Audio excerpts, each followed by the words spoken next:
On the morning of September 11, 2001, 19 men armed with box cutters, directed by a man on dialysis in a cave fortress halfway around the world using a satellite phone and a laptop, directed the most sophisticated penetration of the most heavily defended airspace in the world, overpowering the passengers and the military combat-trained pilots on 4 commercial aircraft before flying those planes wildly off course for over an hour without being molested by a single fighter interceptor.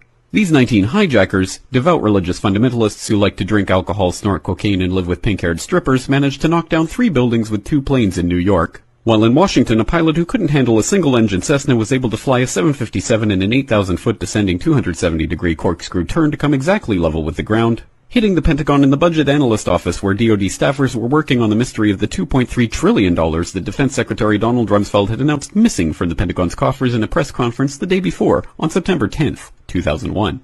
Luckily, the news anchors knew who did it within minutes. Osama bin Laden. The pundits knew within hours. Osama bin Laden.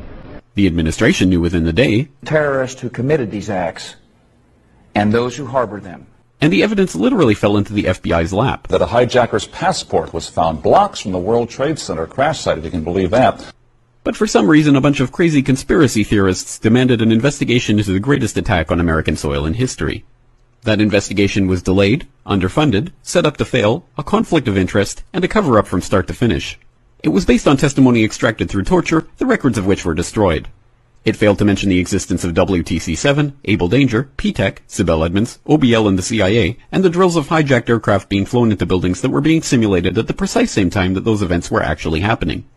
It was lied to by the Pentagon, the CIA, the Bush administration, and as for Bush and Cheney, well, no one knows what they told it because they testified in secret, off the record, not under oath, and behind closed doors. It didn't bother to look at who funded the attacks because that question is ultimately of little practical significance.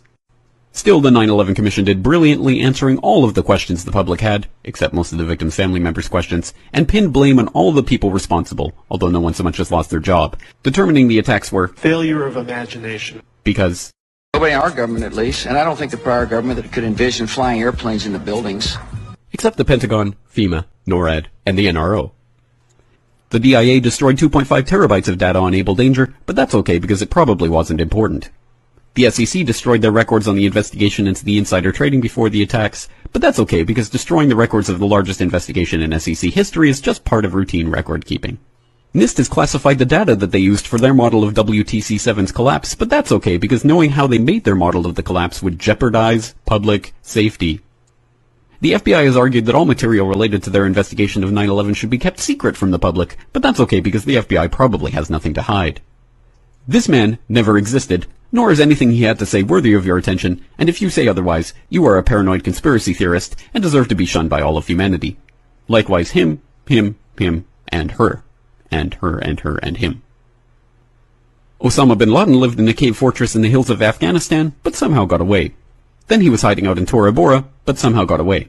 Then he lived in Abbottabad for years, taunting the most comprehensive intelligence dragnet employing the most sophisticated technology in the history of the world for a decade, releasing video after video with complete impunity and getting younger and younger as he did so, before finally being found in a daring SEAL team raid which wasn't recorded on video, in which he didn't resist or use his wife as a human shield, and in which these crack special forces operatives panicked and killed this unarmed man, supposedly the best source of intelligence about those dastardly terrorists on the entire planet. Then they dumped his body in the ocean before telling anyone about it. Then a couple dozen of that team's members died in a helicopter crash in Afghanistan.